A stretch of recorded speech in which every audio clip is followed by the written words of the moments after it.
thought there was no way out. Yeah, I used to be scared of the light, and I was swallowed by doubt. I'd forgotten what freedom was like. Puzzle pieces on the floor, they don't fit in anymore. I'm changing, I'm changing. When they ask you who I am, what I've done and where I've been, there's one thing I want you to say. Tell 'em I'm brave, see it on my face. I am bigger than anything coming my way. It's a new day, now I'm not afraid. So if anyone asks you how I overcame, you can tell 'em I'm brave. Some days I come out on top, and some days I can't catch a break. But when the fire don't stop, I won't wish my troubles away. I've been down and I've been up, but if you look at me now, I'm moving into better, brighter days. Yeah, this hope is here to stay. There's only one thing you can say. Tell 'em I'm brave, see it on my face. I am bigger than anything coming my way. It's a new day, now I'm not afraid. So if anyone asks you how I overcame, you can tell 'em I'm brave.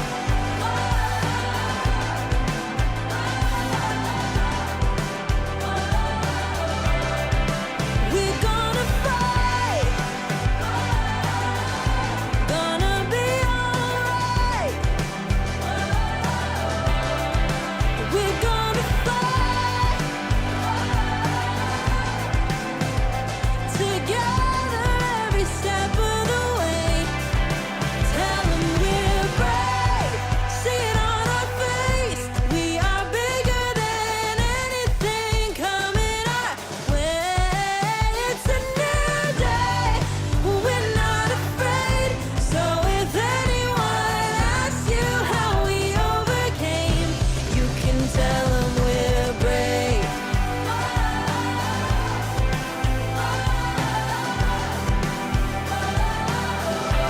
You can tell 'em we're brave.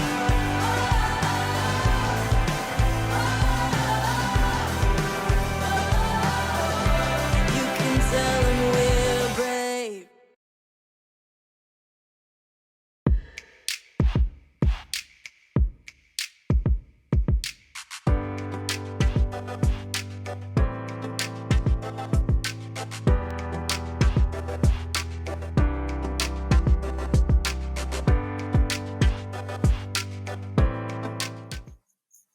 Hi, everyone. Welcome to tonight's show. This is My Brave, Stories from the College Athlete Community. If this is your first time joining us at a Brave show, I want to tell you a little bit about This Is My Brave. We are a national nonprofit dedicated to mental health storytelling. So we invite ordinary people to our stage to share their extraordinary stories of overcoming mental illness and substance use disorder. Tonight, we are presenting stories of college athletes. This is a remarkable event that we're very proud to present, letting our athletes speak out to share their stories, let others know they're not alone, and break down the stigma of mental health matters in athletics. Silence about mental health in college athletics is dangerous, and we've seen in recent months the consequences of it. It's time to break the silence and get comfortable talking openly about mental health. We're proud to offer this platform to these students tonight for them to share their stories and give hope to others. Stories from the College Athlete Community is presented this evening by the Society of Valued Minds. Here tonight with us to tell us a little bit more about the organization is Society of Valued Minds Ambassador Katie Kinney. Katie, welcome to the stage. Hi, Erin. Hi, everyone else. I'm Katie. Good I'm to part see of the you. Society of Valued Minds team. It's so nice to be here. Yeah, you too. It's so nice to be here virtually, and we're so honored to be collaborating with This Is My Brave and every storyteller that you'll hear from tonight. Our mission at Society of Valued Minds is to show every person just how valuable their mind truly is, exactly the way that it is. We were founded by a healthcare company called Otsuka to build a platform to fight mental health stigma through self-expression. Whether that be dancing, poetry, yoga, crafts, whatever makes you the happiest, self-expression truly has a positive effect on your mental health. So how do you join us? It's super simple. You just follow us on Instagram at Society of Valued Minds, and then you're in to the society. And stay tuned for all the exciting things to come. And if that wasn't enough to convince you to go and follow us on our page, Society of Valued Minds and This Is My Brave are teaming up for a really exciting merch kit giveaway tonight, including some really cool branded merch like a Society of Valued Minds Yeti water bottle, some branded stickers, pins, t-shirt, etc. It's super easy to enter. All you have to do is tag at Society of Valued Minds on This Is My Brave's latest Instagram post and make sure you're following both of our accounts. We'll DM the winner right after the event. Thanks for being here and enjoy the show. And remember, every mind is valuable. Thanks, Katie. Next up is our co-moderator for this evening's event. I met this gentleman after seeing his videos on TikTok, actually, and I liked what he was doing. And so I reached out and we started talking, and I thought he'd be a great co-moderator for this event. Lane Ingram is a former D1 athlete. He's a current college basketball coach. He's a blogger. His blog is called At the Right Lane, and he's a host of the podcast, The Reconstructed Man. Please help me welcome Lane to the stage with me tonight. Happy to be here. How are we Thanks doing? for being here. Yeah, great. So, Thanks for as I having me. mentioned, I saw you on TikTok. Tell me a little bit about your college career. I mentioned that you were a D1 athlete. Do you want to give us a little bit of background? Yeah, so I played basketball in college at the University of Michigan, and basketball has been kind of a foundation of my life. I mean, I started playing when I was 4 years old and was fortunate enough to get a scholarship to play. And so this is a topic that is certainly near and dear to my heart, understanding what it's like to be a college athlete, what it's like to, feel the pressure, the stress, to have the successes, to have the freedom, to have all the attention on you. And so when Aaron reached out, I was really glad and humbled at the opportunity. So I'm really glad to be here. So, you're the host of a podcast, The Reconstructed Man. Can you tell us a little bit about the inspiration for that title? Absolutely. So I don't know how well you all can see my shirt, but it says "Protect Trans Kids," and that also is important to me. And the LGBTQ plus community um, is greatly affected by suicide, by depression and anxiety, and so all that we can do to support mental health awareness, to tell people they're okay as themselves is important to me. And so my podcast, The Reconstructed Man, um, it explores the transgender experience because I am a trans man. I played women's basketball at Michigan, and so it's interesting to look back and think back on my time as a college athlete because that was so much of who I am, and to think about who I am now, um, actually like 20 years later from college. You played basketball at Michigan, and then you were drafted into the WNBA. Is that right? I was. So I went number 44 to the Sacramento Monarchs, and I got out there. I went through training Nice. camp. I got cut, and that was disappointing, but it was a good experience. I mean, my dream was to play professionally, and then it was to be a basketball coach. And so, um, sort of dream fulfilled. I wish I had played longer, but then maybe I wouldn't have gotten to be me at this point also. Great. Well, we're so excited to have you here today, and I think it's going to be fun to have these conversations with these young people. I just want to mention tonight that we have partnered to make this show possible. We've partnered with Morgan's message and with I Love to Watch You Play. So much of this event is attributed to those partnerships, as well as to the partnership and sponsorship of Society of Valued Minds. So next up, I want to take a moment to introduce our mental health professional. Dr. Sam Minyar is with us this evening. He is from the Center for Peak Performance. Dr. Sam is a sports psychologist with over 20 years experience working with athletes. He has worked with athletic teams in the NFL, the NBA, with several organizations within the NCAA. Dr. Sam is the author of a sports parenting column called Ask Dr. Sam, and hosts a sports parenting podcast. Dr. Sam, welcome to our event this evening. It's so good to have you. Dr. Sam, real quick, before we get started, I wanted to ask you, why are you passionate about sports psychology and especially about the mental health of college athletes? I think it's assumed by a lot of people that there's a lot of participating in athletics, and there is. Otherwise, we wouldn't do it. But I think a lot of people are unaware of some of the stressors and pressures that our student athletes face, especially today in 2022. And so I just really feel passionate about raising awareness to what it's like, and it's really an underserved population and an at-risk population. I think it's interesting that you just mentioned that you consider the athlete population, the college athlete population, to be at risk. I don't think that many people would say that. And so can you explain that a little bit more? Sure. Certainly there are health benefits and mental health benefits to participating in sports.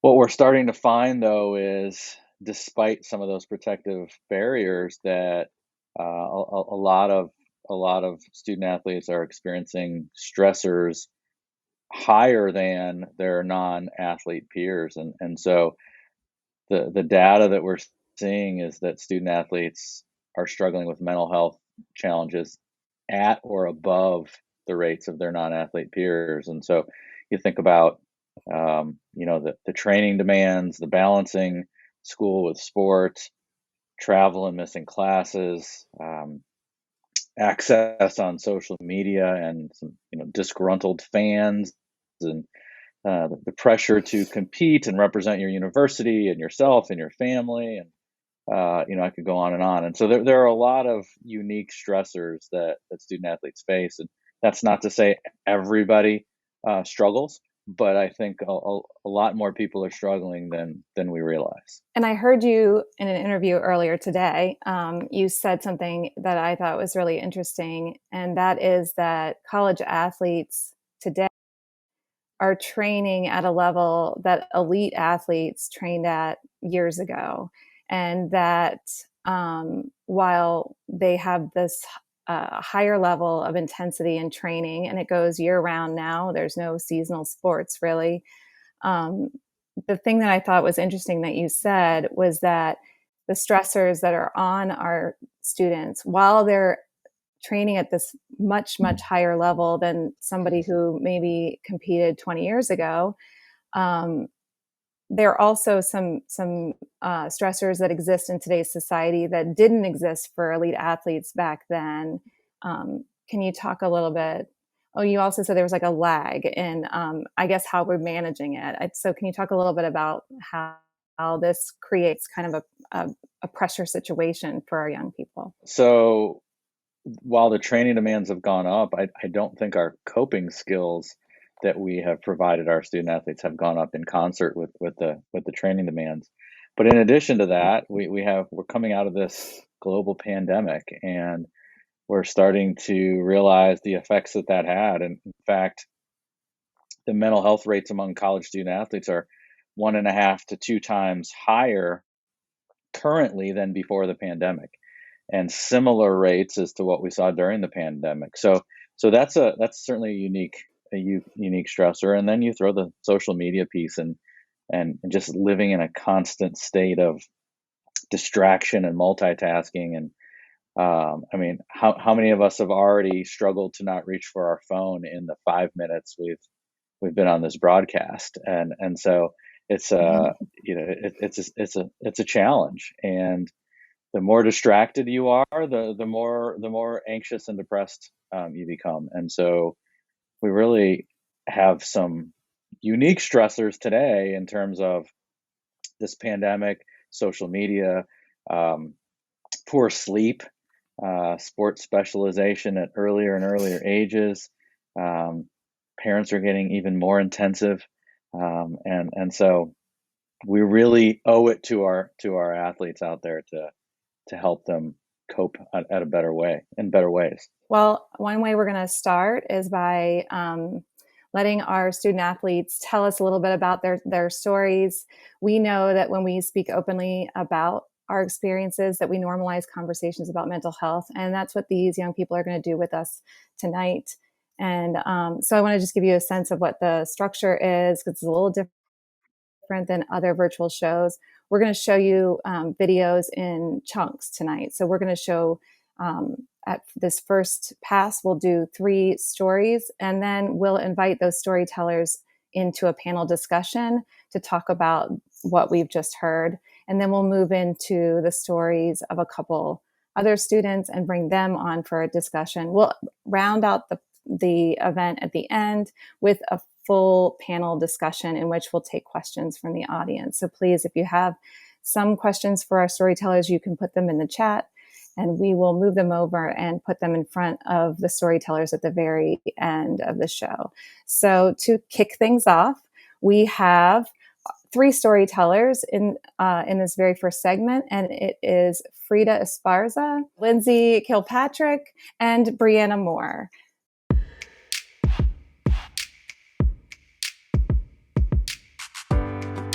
Hi, my name is Frida Esparza, and I'm a gymnast at UCLA.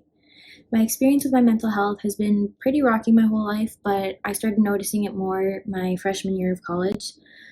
The months leading up to my first year, I was not able to train my sport because of COVID. So all the distractions I used were taken away, and I was forced to deal with my mental health issues. And once I realized I wasn't in a good space, I decided I was going to use my school's mental health resources once I got there. Coming to school, I had pretty low expectations when it came to how easy and fun it would be. I only ever heard good things and people's personal experiences and mostly the positive side to it. And during my official visits, I was also only shown the best and most intriguing parts of the schools. Conversations with student athletes consisted mostly of them explaining that it wasn't all too bad, especially if you had good time management skills and learned how to use the resources we were given. I understand they didn't want to overwhelm any of the recruits with a lot of information or like give them too much anxiety about college. And I was aware that there were some things that were being sugar-coated. My freshman year didn't resemble any of those experiences I heard in any way. Since it was COVID, I had no roommate. It was difficult to meet people, make friends. Everything was on Zoom, and during competitions, we had no fans in the stands. Parents couldn't come and watch, which was a bit disappointing. And being diagnosed with severe depression and anxiety was a bit overwhelming, and it made me rethink a lot of things I went through and a lot of coping mechanisms I thought were normal. I had a very hard time managing my depression that year. I couldn't sleep, which was not ideal since I would be on autopilot the rest of the day, and sometimes I'd fall asleep when I was trying to do my homework or during my Zoom classes. I didn't have any motivation to do anything, and I would do my best to hang out with my teammates that were in my class. I got very close to them, but it was a bit I was kind of torn because I wanted to have fun with them, but I felt like I wasn't capable of experiencing any good feelings at the time. And they're great. I did a lot of fun things with them, even though it didn't feel fun at the time, especially since I was battling the thoughts in my head. And recently, I was talking to one of my teammates. She had a project to do, and she was interviewing people on their self-care habits. And during my little interview, she asked me what I did for self-care. The only thing I could think of was showering, because I kind of use it, well, not anymore, but I used to use it as a reward. Like if I finished all my homework on time, I could take a shower earlier in the day. Since I had no motivation my freshman year, I would end up showering like at 2 or 3 in the morning, which wasn't ideal. But then as the more that we talked about it, I realized I don't have any hobbies. I didn't really have anything to like keep me motivated to do something after school or after gym. So then I just usually get bored and I take a nap or something along those lines.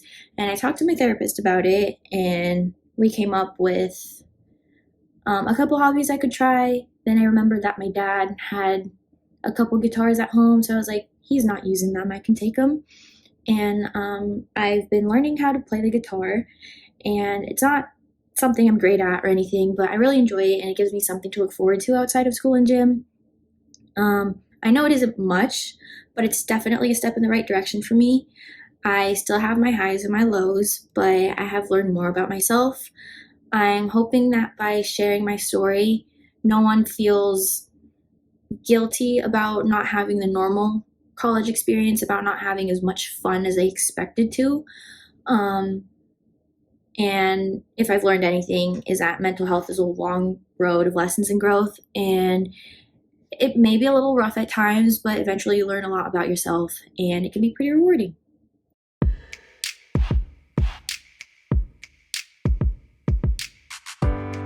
Hi, I'm Brianna Moore, and I will be sharing my piece called I Could Tell You.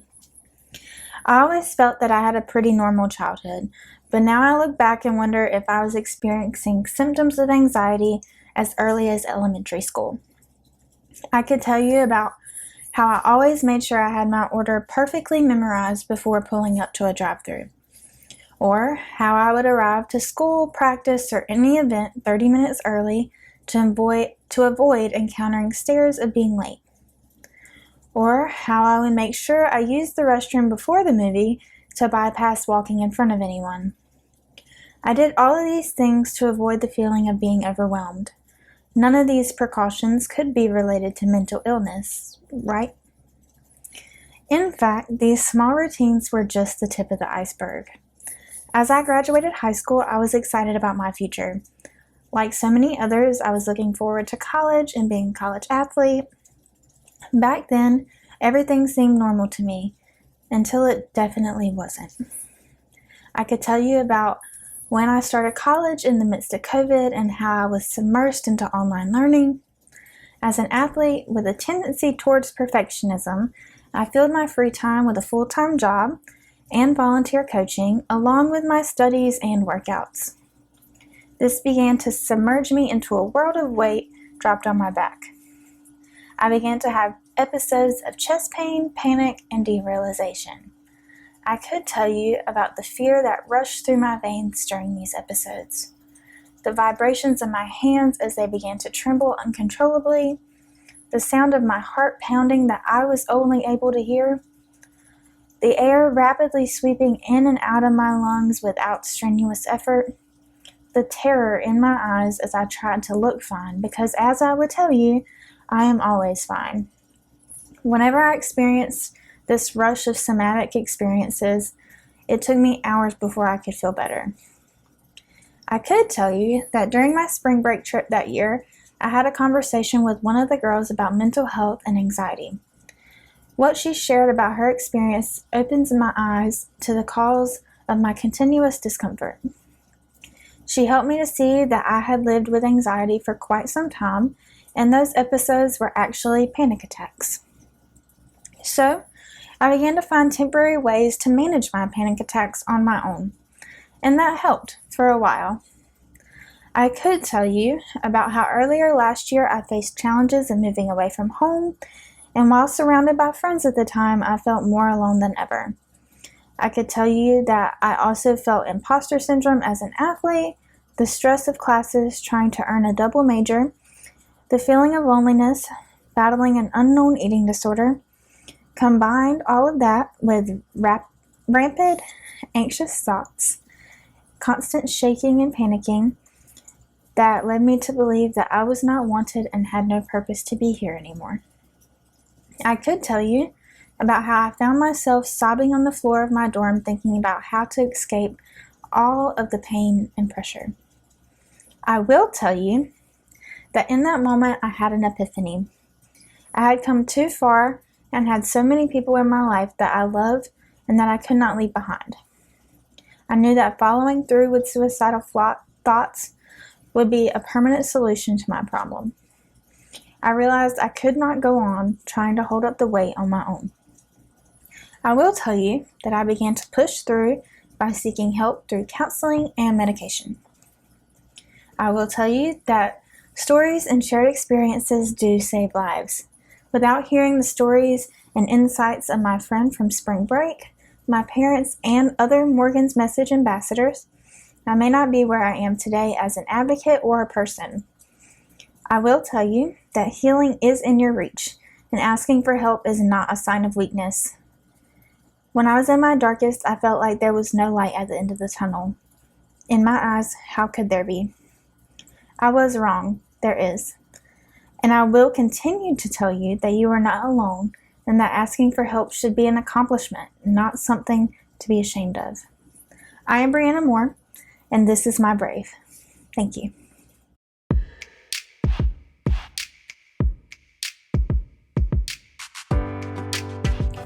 Since I was a little girl, I knew I wanted to achieve greatness. Greatness in sport, greatness in academia, and greatness in any feat that I faced. My most desired compliment at a young age was, "You're good at everything." I would hear it but never believe it. At the time, I thought it was because I knew they were exactly right. I was good at a lot of things, but I wasn't great at any one thing. I wasn't the best at anything. A jack of all trades, but a master of none. But now I know why I really never believed it. Because there was something I was most definitely not good at. Being happy. Honestly, I'd say I was pretty damn good at being miserable. But it would take that little girl years to realize that the thoughts in her brain were not what everyone else was experiencing. As far as I knew as a child, feeling this way, having consuming depressive thoughts at night, was normal, and it was simply not to be discussed. Mental health was taboo. Depression was people who couldn't leave their beds, and anxiety was people who couldn't leave their house. At least that's what the media portrayed. So I just assumed everyone was experiencing what I was. The dark thoughts at night, the tears, the fear, the constant frustration with oneself for not meeting their hyper-realistic expectations. And it was simply not to be discussed. Yet here I am today, a mental health advocate telling you my story. Let me flash back to high school. I went to a highly competitive public school in upstate New York. This was your typical high-pressure high school where everyone was expected to go to a top 50 university, play a varsity sport, be involved in the arts, have a social life, and frankly, have enough money to spend on all these things. Growing up, panic attacks were a common thing among me and some of my friends, so I never really saw the abnormality of it. Mental health wasn't really discussed because just about everyone was feeling the same pressures. It just felt normal, like the normal pressures of life. We all felt like the world was on our shoulders and we were never enough, but could never dare to admit it to one another. I even felt that I had to justify the fact that I wasn't going to an institution that costed upwards of $70,000 a year like my classmates. So when I was asked where I was going to college, I would add to play Division I field hockey at the end to justify my decision to go to UMass Lowell, a school most of them had never heard of before, but an experience I would never take back. Fast forward to sophomore year, I started having depressive thoughts almost every night, and I had no idea what they were. I was terrified to go to bed and would cry myself to sleep. I remembered having feelings like this when I was younger and was angry with myself for letting my own brain take over my body. I felt like I was self-sabotaging my well-being, like my mind was beating itself up. I kept debating getting help, but I could never go through with it. Then COVID happened. About a month into quarantine, my anxiety was unbearable, and after seeing me have panic attacks from school, I finally told my mom that I needed a therapist. I said it was for my temper on the field because I was too scared to tell her the real reason. So a couple of weeks later, I started therapy. I eventually got on antidepressants and really felt better. I finally felt that I had a grasp on my own brain. Then came COVID spring season. At first, I was ecstatic that we could finally play again after our fall season got postponed. But by March, the online learning, practicing in the freezing cold, and what we would come to learn, the new medication, slowly pushed me back into a deep depression that no one knew about. My love of learning was fading, my love in field hockey was fading, and my love in myself was fading. I was losing myself. But I put on my turfs every day. I brought all the positivity that I had left in my bones to my teammates at practice. But when I got home, I went back into my bed to watch class wrap up in my comforter, camera off, tears in my eyes. This went on for several weeks until our game versus Cal Berkeley in March 2021 when I hit my breaking point.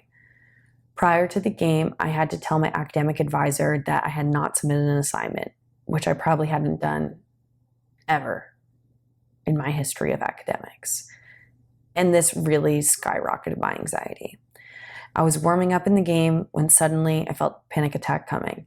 And it happened in front of everyone, in a place where I didn't think my anxiety could reach me, because it never had before. I made the hardest decision of my life to step away from field hockey and school for a period of time, to change my medication and prioritize my mental health. Professors, teammates, and coaches told me I was so strong, but I felt like the antithesis of this person they were depicting. I was at a crossroads. I could stay home, stop playing, and drop out for the semester until in-person classes resumed, or I could look at the cards I was dealt and try to make the most of the situation. This was when I found Morgan's message and the mental matchup. I cannot begin to express how impactful it was hearing these stories from other student athletes on the podcast. I finally felt like someone understood, and I honestly felt like they were in my head. I ended up returning to campus, finishing out the last couple weeks of season and of classes, and helped bring us to upset Stanford in the last game of the season to send us to the America East tournament. In just under a year of introducing Morgan's message to UML in the fall of 2021, our chapter has become a large support system of well over 50 student athletes. We meet monthly with speakers, have open conversations, and do our part in ending the stigma around mental health. This community is a remarkable support system for athletes as they begin their mental health journey. At times, it has been difficult sharing my experiences with a wide audience, but the impact I have made on how mental health is discussed on my campus and with those around me makes it worth it. Before graduating this spring, I would have multiple student athletes approaching me about my mental health advocacy. Some are thanking me for sharing my story because they thought they were the only ones feeling that way. Others were comforted by my transparency because someone in their lives has mental health struggles, and I helped illustrate what that person might be feeling. But most importantly, I've helped several people get a therapist and start their mental health journey, being that support I wish I had earlier in my undergraduate career. As I start the next chapter of my life, no longer a student athlete, I have an opportunity to redefine myself outside of sport. Before the pandemic, this seemed like a terrifying feat, but now I know I'm more than a student and more than an athlete. I'm a daughter, a sister, a friend, a mental health advocate, but most importantly, I'm not perfect, and I never will be. I'm forever grateful for Morgan's message and my team at UMass Lowell for giving me a platform and allowing me to connect with other organizations like This Is My Brave to reach a broader audience and hope others use the story shared by so many student athletes to start their mental health journey with an army behind them. There is no type of person that mental illness can't reach. People of all ages and backgrounds, and people that you would never imagine were struggling. At the end of the day, just know you are not alone, and your journey to happiness can start today. My name is Lindsay, and this is My Brave. Wow, just incredible.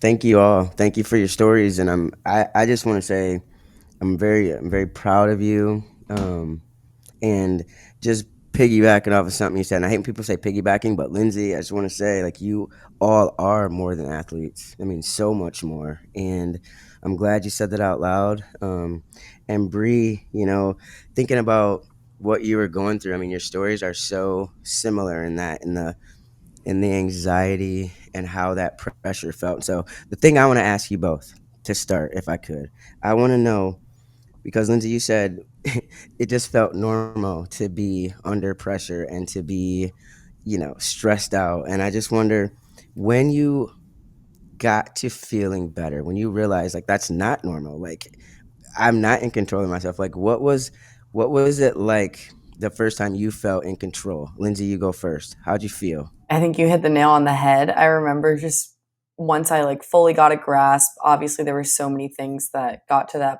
let me get to that point. But I just remember thinking like, wait, people actually go about their day like this? Like I just really felt like the weight was lifted off my shoulders. Um, it's just crazy how much just investing in yourself can really do. And because we don't talk about it, I would have never known. So hopefully things like this can allow young people and people of any age to realize that maybe that pressure isn't what everyone else is feeling. What about you, Bree? So for me, it was really shocking. And basically because I don't know how I functioned the way that I did once I felt better, if that makes any sense. Because it was two different spectrums, basically. Why? Let me ask you this. This is another important question because you both alluded to it. Why do you think we as athletes feel so embarrassed about it? At the beginning, why don't we want to talk about it? You think because people will look at us like we aren't good enough, we're not supposed to be there? Like, do you feel like why do you feel like you said you told your mom it was because you had a temper on the field? Like, why do you think we do that? Yeah, I mean, I think we're supposed to perceive ourselves as someone who's strong. We are supposed to come up with this stereotypical athlete that we're mentally tough, and that line is so thin between mental toughness and mental illness. And a lot of the times for me, I played through such strong injuries, and I was thinking to myself, how can I not play through my brain and my own thoughts, but I can play on this injury for an entire season? And I think that's really hard for athletes to comprehend, the fact that there is a hindrance that's actually stopping them when they know that they've pushed through so much. Before we go, real quick, Aaron, Dr. Sam, Yeah, could so you I tell us? think, I think. Sorry, go Bree. no, I was just saying what Lindsay said really hit the nail on the head. I agree. Lindsay's pretty good. Dr. Sam, Lindsay also said something about how mental toughness doesn't tie in great with, being or with mental weakness. And I'd say, and I think you'd agree, seeking mental health or seeking help with your mental health makes you stronger, right? Absolutely. I mean, think about every other aspect of our game. We have no problems reaching out for help. In fact, we pay, hundreds of dollars to find a coach to help us with our speed or our technique and improve in all facets of the game. But for some reason, we are embarrassed, or there's a stigma about seeking out help with our mental health. So true. That's a great segue into our next stories. We have coming up next Tony Jallo and Nicolette Caneda. Go ahead and cue their stories. Thanks, ladies, for joining us in this segment.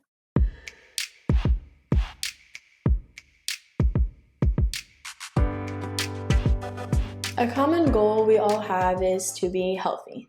New Year's resolutions have been to be healthier, to lose weight, to live a healthier lifestyle, all things of that nature, but do we really know where to start? Living a healthy lifestyle is different when it comes to everybody, based on what we do, what we like to do, what we don't like to do, what foods we like, what foods we don't like. It's very different amongst all people. And I feel sometimes we get a little bit of a different idea that eating healthy equals being healthy. Living a healthy lifestyle is more than just what you eat. It's about the kind of person you are, the joy you take in every single day, and then food, which is usually the focal point of healthy living, healthy lifestyles, things of that nature. So what does it mean to be truly healthy? I think if I ask myself this among 3 different times of my life, they would be very different answers. To start, if you asked 10-year-old Nicolette what she thought healthy people eat, what healthy means to her, she would probably say, healthy people eat a lot of fruits and vegetables and run for a really long time. So I thought you eat healthy, you stay fit, you're active, that means you live a healthy lifestyle. Didn't take into account, does this person smoke on the regular? Does this person enjoy their life? No, none of that. Because when I was growing up in school, everyone would always say to be healthy, you have to eat a colorful plate, have a good diet, a well-balanced diet. I'm sure you all remember in our lunchrooms, there were plates that were very colorful with 3 different parts of it.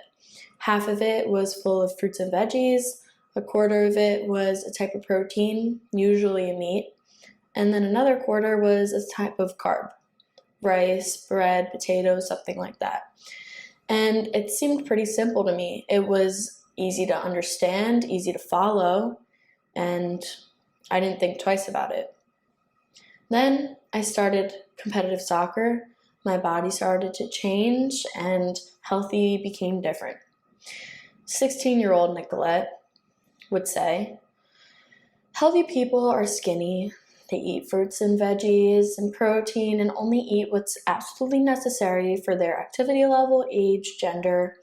Everything was mathematic to me then. Like every single calorie was tracked and then burned off after eating it in some type of exercise. Running for miles on end with absolutely no goal, just to burn what I had eaten or burn what I was going to eat later. It was impossible to keep up and still enjoy my life. Crazy, I know, but after learning and experiencing what different versions of healthy meant, I kind of got to understand that what I was doing was not right. Living this lifestyle kept me at a whopping 110 pounds. And I don't know if I've mentioned, but I am a high-level athlete and play Division I soccer, and having that be my healthy lifestyle did not treat me very well. And it wasted a lot of time, and I was a different person, and I wish I could take back that time. But living through plenty of different versions of healthy, I now know what it truly means to be healthy. So ask me now, 19-year-old Nicolette, what she would think a healthy person is. And I would think a healthy person is happy. Healthy person enjoys every single day and lives in the moment, is confident. They eat what their body needs to thrive based on what they're doing and what they like and what they enjoy and what they feel the best doing. And it takes time to figure out what that means for you. Don't get me wrong, I don't want to say all this and have you think that I have life figured out, because I wish I did. No one does. We're not perfect, but I made an account called NikkiFit22 where I talk about living a healthy lifestyle, talk about eating disorder awarenesses, and I hope that you can go follow me so I can be the page that I didn't have when I was at my worst and very confused on what healthy meant. So I hope you enjoy it, and I hope you check out my account, and I hope you start today. Change your lifestyle, hug the people you love, and start enjoying every minute.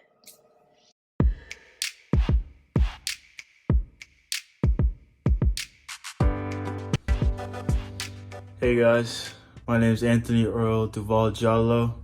My mom is Tracy Antoinette Duval, and my dad is Telly Muhammad Jallo.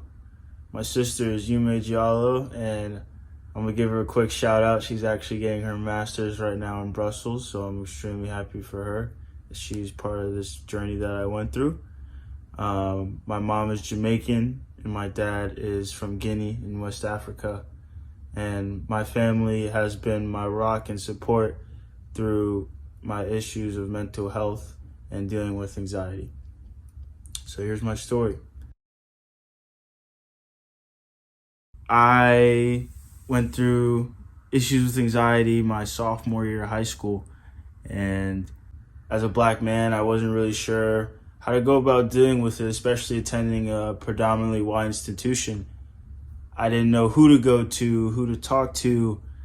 I felt very alone in my situation and that I didn't have a voice or that I wouldn't be heard.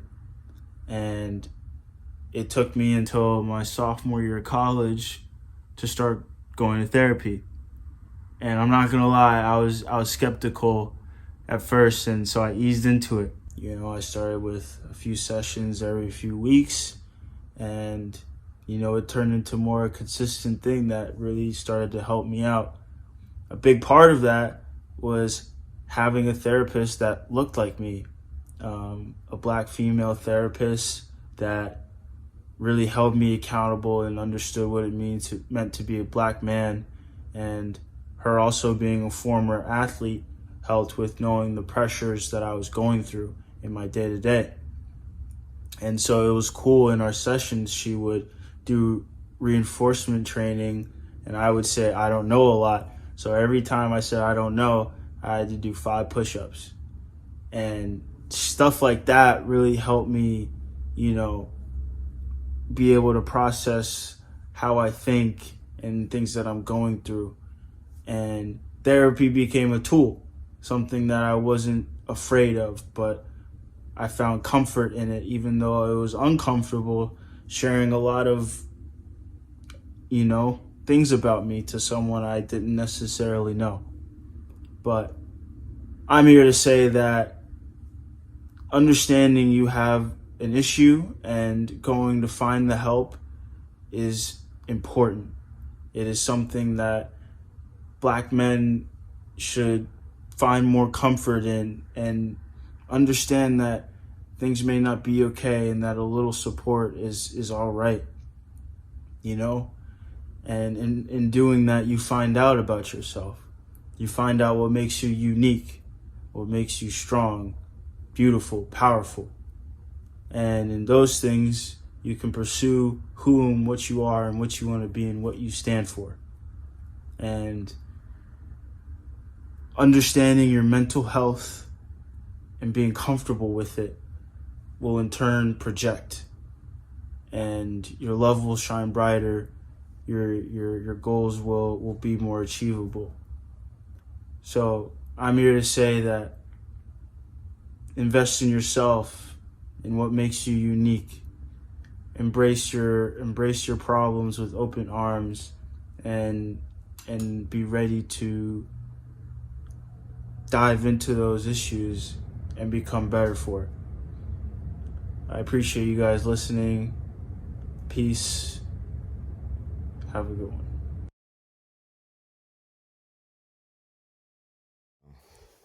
Really great.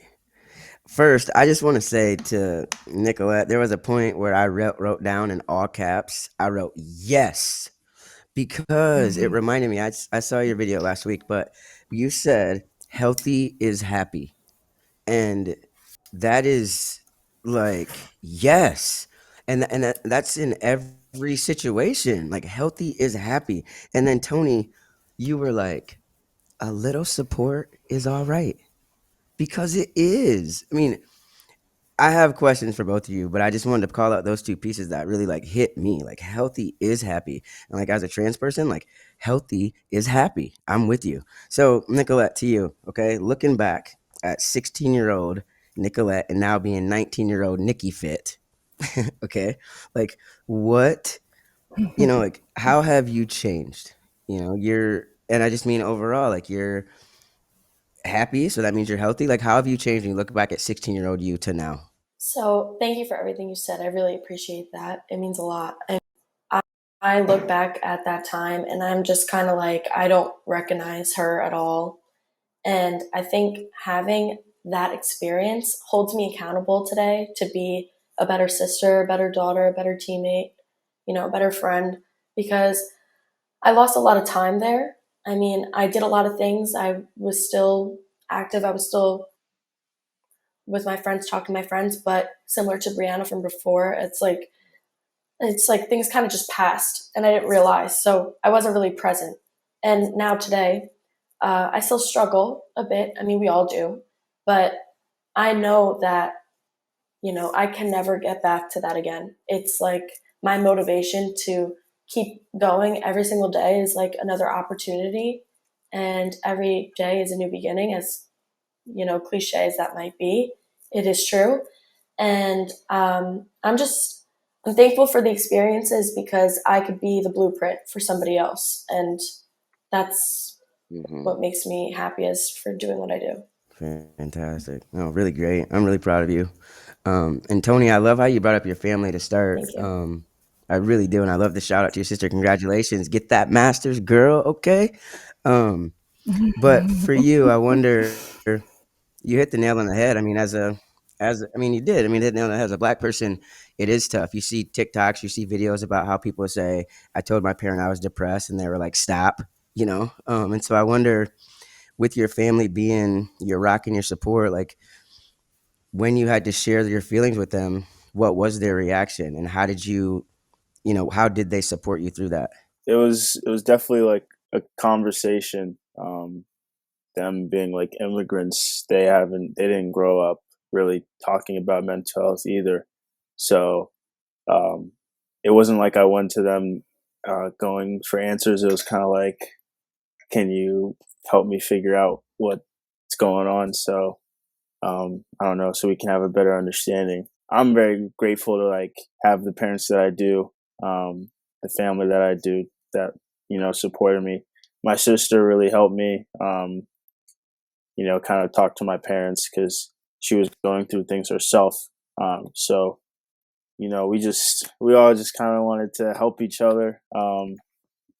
And, we preach always being there for each other. So I think that was kind of a big part of it. Right. Another thing I like from yours, and I know we have to get going, but is the reinforcement training. Dr. Sam, I wonder, have you heard of that? I'm like thinking I'm gonna make my wife do that or something. Kidding. Okay, but what do you know about the reinforcement training?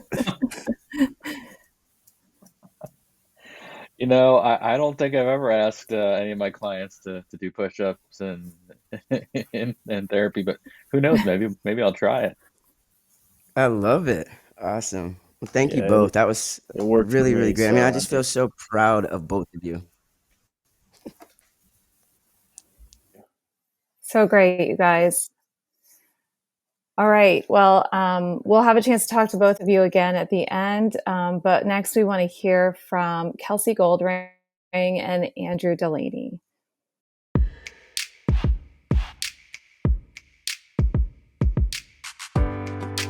This is my piece called A Reflection on Mental Toughness Within the Athletic Community, a Message to Male Athletes. So here we go. If you've ever moved across states, visited a new town, or gone to a new school, you might be familiar with what is called a cultural dialect. Cultural dialect is a form of a language that is spoken in a certain region by a certain group. Two groups of people in the US can speak what is by definition the English language. However, the same word can mean different things in the different situations in which those groups often experience. If you're not originally from this region or group or lack experience within their familiar environment, you might encounter some misconception. And misconceptions have the potential to be disastrous. For example, I am an athlete. I play college basketball. College basketball is extremely competitive. And let it be known that I'm someone who loves competition. I wholeheartedly believe that competition can bring out the best in people, build incredible relationships, and produce amazing results. And on the college basketball court, you might hear me talk a whole lot of smack. I'll say things so fiery and extreme that someone unfamiliar with sports culture probably question my psychological health. And these things would be absolutely inappropriate for me to say in public conversation, at dinner with my family, or around children. If I told a group of children at an elementary school what I tell my defender in a one-on-one battle in the post, I'd have a mob of parents after me. And this is because competitive language is uniquely understood and acceptable in competitive environments. It's relative to situation, time, and place. So in light of competitive language, what's the deal with this word mental toughness? A word that's been tossed around from the athletic community to the military, in schools, and even in social relationships and dating, especially by men. What does it even mean?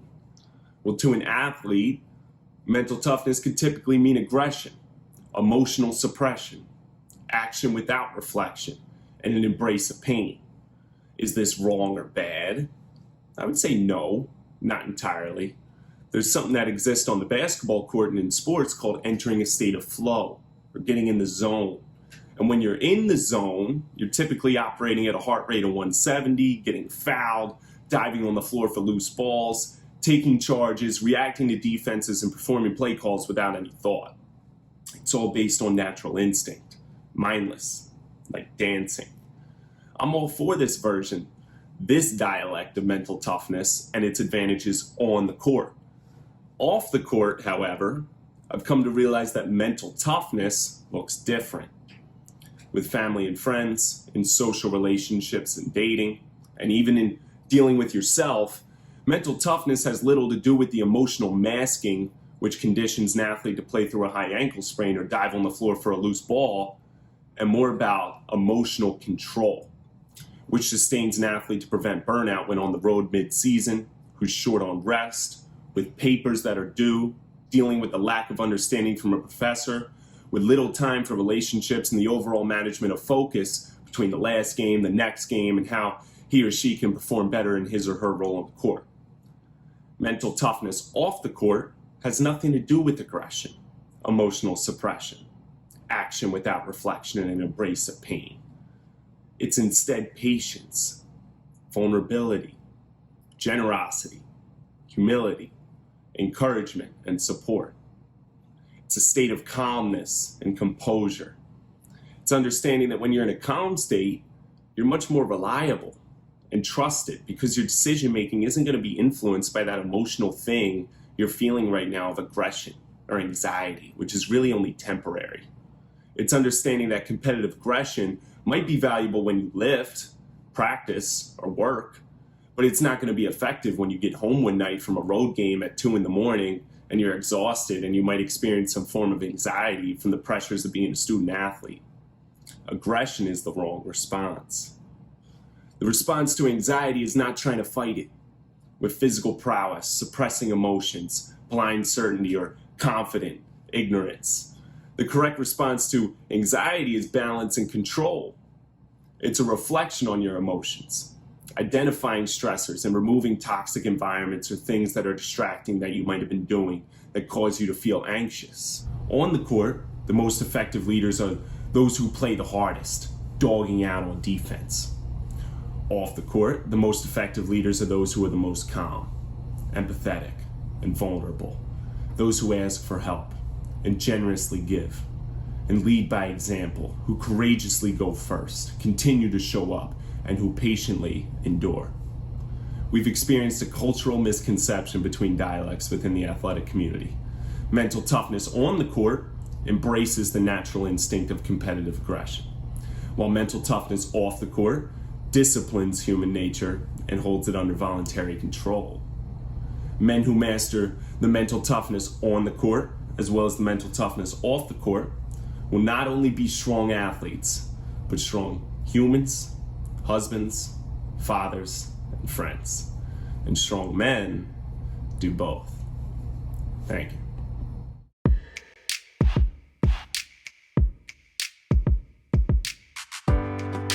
Hi, my name is Kelsey Goldring, and I'm a former Division I soccer player at Quinnipiac University. I struggled with mental health for a while as an athlete, but only recently became comfortable sharing my story. When I was younger, I wasn't considered one of the best. I had to push myself to be at the same level as everyone else. By the time I got to middle school and high school, I was considered one of the best. They even referred to me and my friends as the soccer girls that were going D1. However, I struggled with a lot of injuries. Before I even started college soccer, I had torn both my ACLs, one my sophomore year, one my senior year. I broke my heel, I had 2 concussions, and I had 2 fractures in my L3 vertebrae my freshman year where I had to wear a back brace for 3 months. And those were only the most serious injuries I had. I had to redshirt my freshman year of college because I came in with the torn ACL and was 3 months post-surgery. In my sophomore year of college, I killed it. I was the leading goal scorer on the team. I was named COMAC Rookie of the Year and ECAC Rookie of the Year. From there, I had expectations to meet, and my coaches made that very clear to me. But I then had my own expectations for myself. I had the mindset that I had to be the best in every aspect. I had to have the most goals, I had to have the best fitness, lift the most weight, be the fastest, and so on. I pushed my body to its limit and even past its limit, where I ended up getting 3 more knee surgeries and an ankle surgery. I felt alone and unable to talk to anyone about what was going through my mind. I didn't want to show my coaches because I didn't want them to think I was weak mentally and that I couldn't play. I couldn't talk to my teammates because I was already getting playing time. I was captain for 2.5 years, and most of the time I was a starter. I didn't want to be inconsiderate towards them. Because of that, I kept everything to myself, and it drove me crazy. I tried to distract myself by helping other teammates through their own injuries, as well as coaching the ones that were still on the field. It helped because of the distraction, but as soon as I was alone, everything would hit. I then fell into a deep depression once my career was over. I didn't have time to plan for my last game because I didn't know it was going to be my last game. I technically still have a year of eligibility left, but I had to make the decision to quit once I found out I needed to get a 5th knee surgery. I lost my identity completely and didn't know who I was for about a year.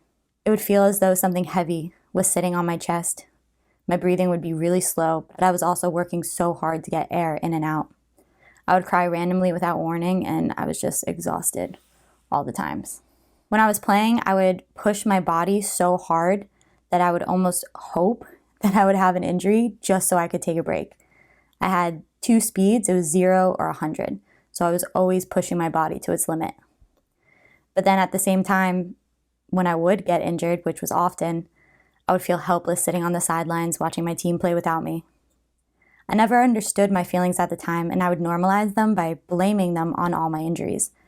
But when all those feelings would continue after my career was over, I had nothing to blame it on except the loss of something that was once a big part of my life. Talking to other athletes and hearing their stories is what helped me realize that what I was feeling was normal and that I wasn't alone.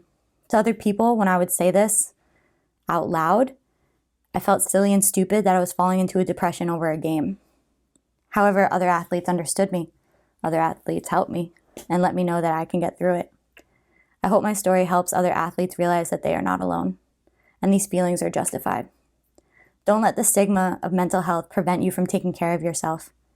I realized that getting help and speaking up about my mental health didn't make me weak, but it was the strongest thing I ever did. Wow.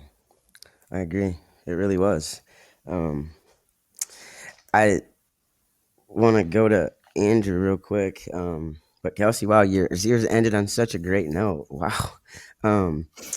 Andrew, you are hilarious also. And I just mean that in you're a competitor. And I'm a competitor too, so I could feel that, you know?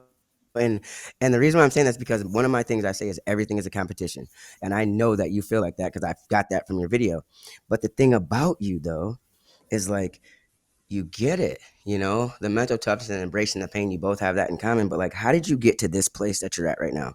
Like, how do you know? Like, how are you a strong man like this? Because like you get it. Mental toughness on the court is different than it is off the court. So my question to you, how did you get to here? I appreciate that. And yeah, no, I definitely love competition. And, you know, especially just being on a men's basketball team, you know, the basketball court is the type of environment where you're mentally tough, like that version, right? But like, I just think, you know, when you're dealing with social relationships or you're on the bus ride home or you're dealing with your family, there's just none of that skill set or that mentality applies to that situation. And I think it's just a completely different like dialect of mental toughness. And I think just, you know, people maturing, I think it's congratulated and encouraged in the athletic community to be strong and to be aggressive. And, you know, we're entertainers. Like that's what we do. We entertain people. But I think to take care of your mental health and to be vulnerable about your situation and to talk about things that, you know, we're human too. Like we're out there putting on performances, but we're also human. So I think it's just the human situations that you experience off the court. A lot of it is just, you know, suppressed. And I think it requires a whole different level of mental toughness. Agreed. And I would just say, I think that makes you very, very strong, like a very strong guy to say these things out loud, to understand the difference of to understand the importance of just being a human. So really great. Kelsey, to you, Andrew said the embrace of pain, and I think we all get that, and I think you get it to the extreme. And I wonder, you said you always had to be the best, and I remember when I got cut and I felt like I lost my identity. Like, what am I supposed to do now? But so to where you are right now, is there anything you feel like you have to do? You know what I mean? Like you said, you feel like you had to be the best. Like where you are right now, is there anything you feel like you have to do? Or like, tell us about it. How are you? So, in terms of being the best, I've gotten a lot better at that because I just go to my own ability. In terms of things that I still have to do, I'm getting a little better at that. I'm not the best. Like, I still have to work out most days. I have that kind of mindset in my head that I can't shake. And I think that's just my athlete mentality in me. But if I take a day off, I'm getting super upset with myself. So I'm getting better in that aspect, but I'm still working on the being more okay with the not doing it every day. I hear you. Well, let me just tell you, when you get to be my age, it'll be a little bit easier. Dr. Sam, question for you. You have to have seen people who are uber competitive, who push themselves too far. I mean, what would you say to athletes or parents or people who are watching that are like, this sounds a lot like me? Yeah, I think it sounds like a lot of people. I mean, I think many athletes will tell you that in order to reach the pinnacle, you have to make these sacrifices and put the rest of your life on hold. And I don't know if that's true or not, but what I can tell you is if you do that, you will pay the price. I think, what all of our storytellers have really shared was finding balance. And, that's one of the things that's helped them make it to the other side in addition to therapy, but is finding that balance. And I think that the more we can balance our interests and our identities, listening to Kelsey, so much of her identity was wrapped up in being an athlete. Then when that was taken away out of her control, not on her terms, she really struggled with that. And I see that a lot. And so balance is certainly the key. So, thank you, Kelsey and Andrew, for sharing. And we'll be back in just a minute with everybody. But we have one last storyteller who's sent us a story tonight. This person cannot be here because he's busy preparing for a job that he's doing. This next storyteller is a former D1 athlete and now an actor and comedian. His name is Londell Theus Jr., and he's going to bring us an interesting perspective that I think kind of reflects on a lot of the things that our storytellers tonight have touched on. And he's got a little bit of distance from his career, so I hope you enjoy his story.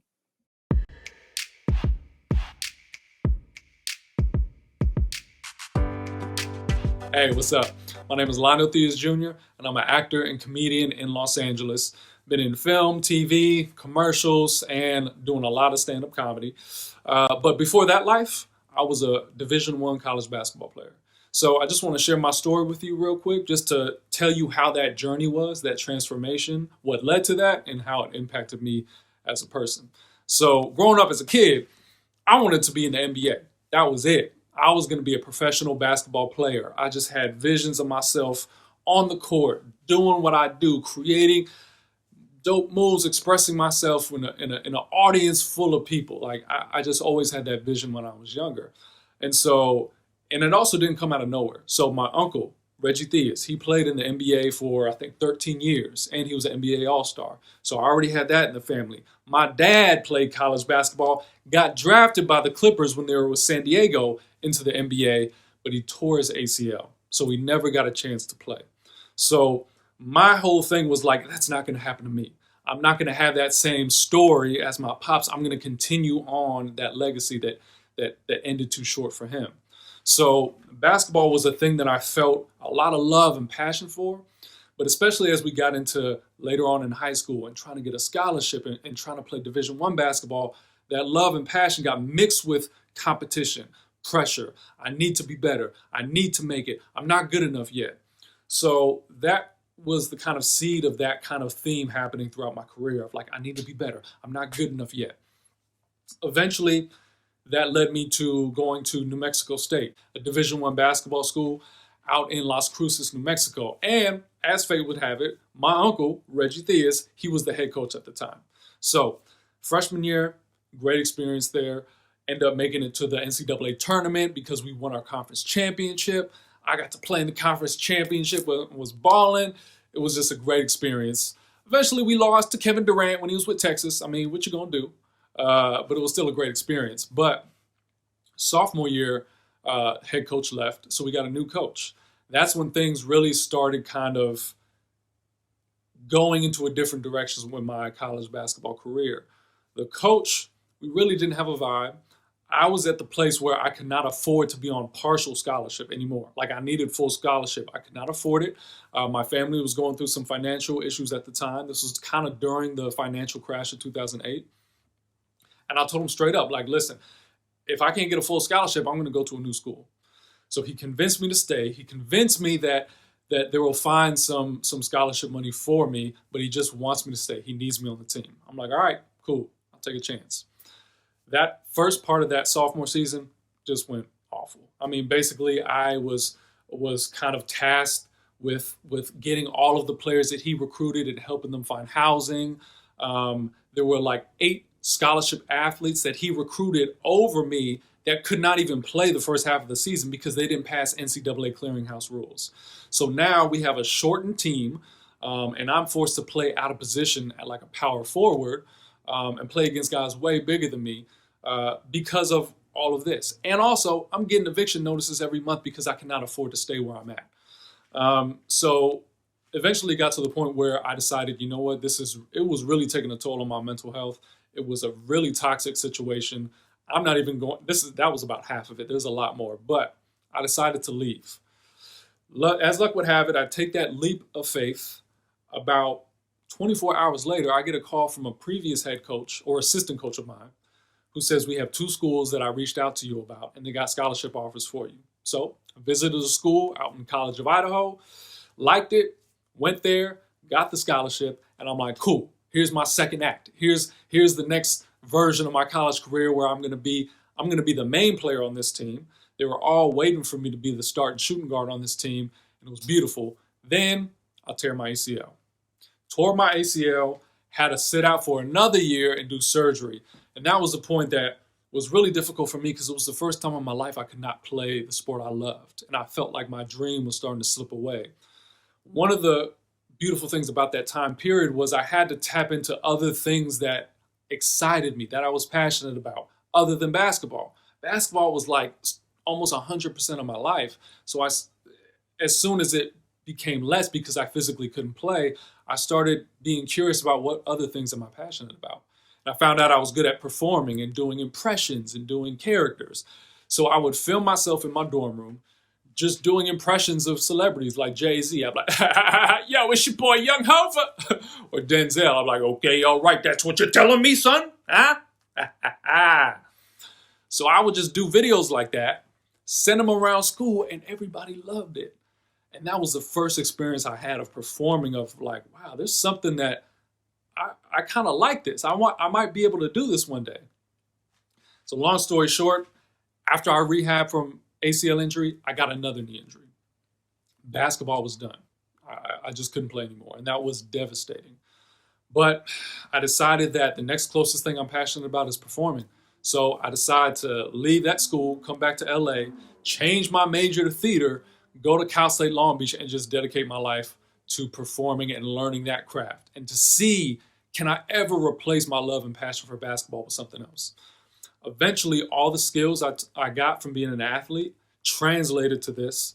So it made me a better actor and a better artist and a better performer with all the discipline and skills I learned from being a college athlete. But the biggest thing too is I learned to understand that I had to find value in other things besides what I was seen of as a basketball player.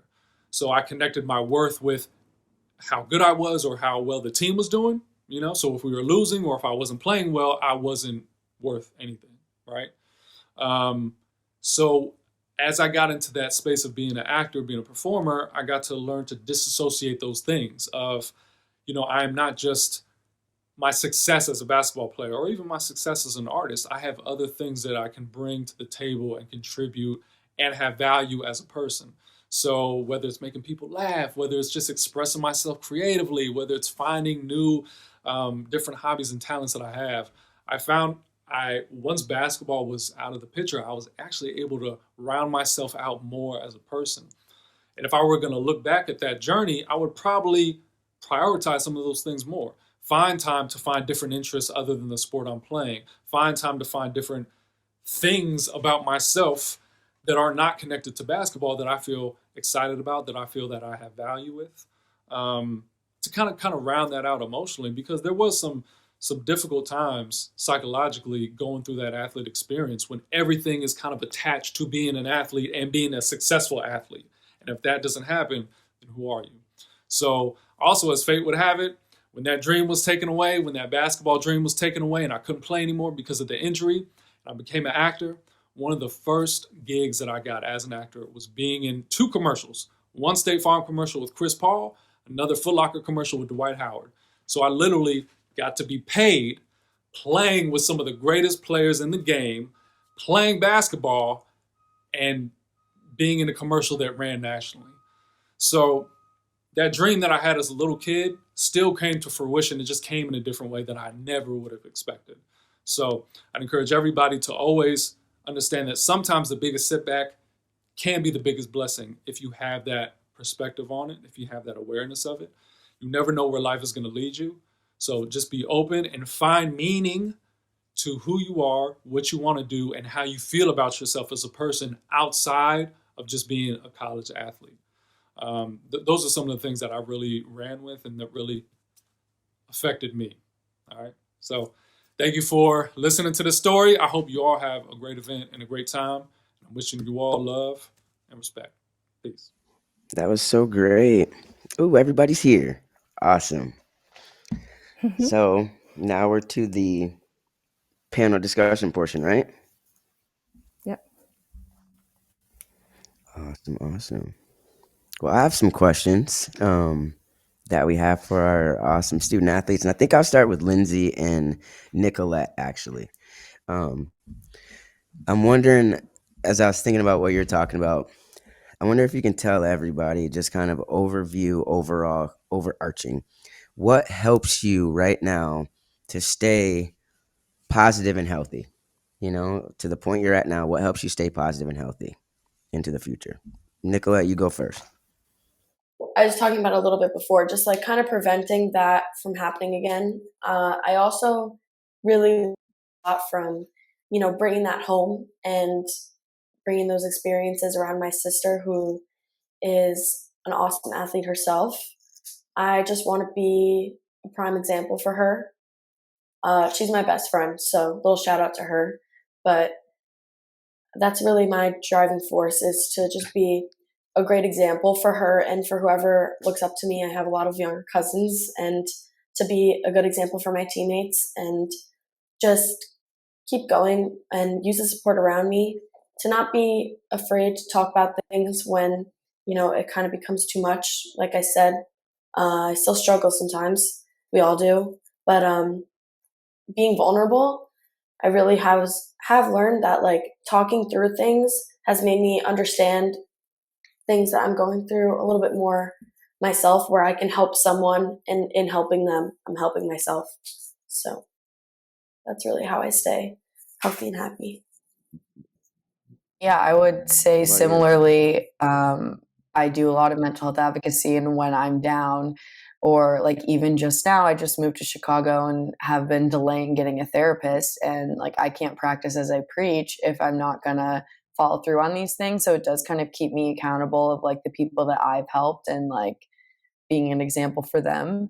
But at the same time, I do think that in health advocacy, a lot of the times like the story ends so positively, and like Nicolette said, like we still struggle every day, and I think I struggle sometimes with hearing these stories just have happy endings of there was a light at the end of the tunnel and there's a solution. Like your mental health is going to ebb and flow. And that first time when it ebbs and flows and scares the crap out of you, like, you need to hear those stories that people are still going through these things every day. And like, you're going to have new experiences that are going to trigger different things. And it's having those coping mechanisms and also telling the people that you're close with, like, what are signs that you're not doing well. I have had so many people now that they're like, I know you're not doing okay. They know, no matter how many times I try to mask it. But I do think it's important that it's an ever changing process. Medication you're on now might not be medication you want to be on later, and you might not want to be on medication later. You might not be on medication now. You might need to get on medication later. Your therapist could change. You could have different relationships. Like, it's very important that we like emphasize to people starting this journey that there's not like one solid solution. Absolutely. So, Tony, I'm going to go to Tony and Andrew. Question for you. What would you say, just going off of what Lindsay just said, what would you say would be the first thing people should do if they feel a mental health issue coming on, or they have, things that don't feel right, or they're not, like, how it is. You're feeling over competitive, or you're pushing yourself past the point of pain, or you don't know why you feel this way. What would you guys say is the first thing people should do? You got it? Okay, so yeah, I would say just opening the conversation. For me as an athlete, you got your teammate, you got your coaches. Even I come from a basketball family, so it's for me. I've kind of found it good to get away from all of that a little bit. I have a friend who I go to school with who is a nurse who doesn't know anything about basketball or anything about student athlete culture, and I think it's good for me to just have conversations with her that totally takes me away from the game and just the lifestyle and the social media and the press and just all of it. And it kind of gives me perspective. So I'd say if you have to take a step out of your day-to-day environment, different perspectives and just a diversity of thought can really help you out. That's so great. That's so funny. Why I made Yeah, sure when I was at to Michigan add to on. not live with a teammate. Oh, sorry, Tony. Go, Tony. You tell us what you think. Yeah, I was just gonna add, like, oftentimes it's a big part of it is in your environment. So, if you're around teammates and you're practicing in your competitive mode, you also have oftentimes your roommates are your teammates. So, there could be like a competitive addition when you come home. So, like, making sure you have healthy outlets like friends who maybe aren't so involved, who can provide a different perspective or different ways to cope with things that you're going through really help. Like, not speaking to someone that's always in it, just so you can get a different mindset, you know, something to help you out, some balance. Yeah. Awesome. Awesome. I agree. Um, what I was just saying, in case you didn't get, is Andrew, when I was in college, I also made sure to not live. I tried to not live with other athletes. Just one, I wanted to get the feel of what it was like to be around other regular, other non-athletes, but also just the mental space. I'm glad you brought that up. Kelsey, question for you. Um, you said you walked away from your sport, and I wonder, what was your support system like at that time? Like, how did your coaches react? How did your teammates react? What was your family like? And then just overall, how were you? I mean, I can't imagine what that must have been like. Yeah, so it was definitely a difficult decision, and my family was so supportive. They just wanted me to do what was best for me. My coaches said the same thing, but of course, they're saying, of course, we want you back, but if it's not right for you, then we understand. And in my head, I was going back and forth between, do I do what's right for me in terms of so my body kind of holds up throughout my life, or do I risk getting even more injured, more surgeries just to play one more year of soccer? So I kind of went into an internal battle because everyone was saying, we support you, we can't tell you what to do. But in my head, I didn't want to let anybody down, I didn't want to disappoint anybody, but I also didn't want to walk away from a sport that I love. But in the end, I think you'd say you're better for it, right? Stronger, healthier. Definitely. I'm definitely stronger, definitely healthier, definitely glad that I didn't have to get any surgeries in the last year, that I'm making it through grad school all healthy. So it was definitely the right decision that I made. Bree, talking about being overwhelmed. As a coach, I mean, I have student athletes, and I think about that all the time. You know, they have to work, they have to go to travel. And so I just wonder, when you sought help and started to work on your mental, your own mental health, what was it like when you felt it start to work? And anybody can feel free to chime in on this, but I wonder, for you, what was it like? What did it feel like when it started to work? So when it started to work for me, like I said before, it was a completely different shift in a mindset. So I went from being overwhelmed to having rampant thoughts all the time to not having no thoughts, but letting them simmer down. And that really helped me because I was to the point where if I keep on thinking like this, like something bad would happen. But thankfully, since I sought help, like it was a completely different shift. Um, I became, as Nicolette said, happier, which in turn made me a lot healthier as a human. And I'm very thankful for the complete shift I did have. Amazing. Anybody else want to share on this one? I was gonna say, like, people I'd been away from for a little bit, and then once they saw me after like a couple months into going to therapy, they were like, "You're the happiest person ever. I've never seen you like this." So that was really rewarding because it was a feasible measure of progress. That's awesome. That's so great. And it had to have made you feel like, I wonder what was I like before? People can just notice this right away. So that's awesome. Dr. Sam, all I was gonna ask you is, every time I talk to college kids or like kids who have their stuff together, like I'm always so impressed and so proud. I'm just like, geez. And so I just ask you overall, like, what are you thinking after this hour and a half about these student athletes and their stories and their resilience and their, I mean, what do you think about all of this? Well, first of all, I'm proud of every single one of them. To share their stories so publicly. Um, I also think there's a lot of people watching and who will watch this that will relate to you and realize that they're not alone and they're not unique. Um, and most importantly, I think what I'm thinking is there's hope. Each person shared their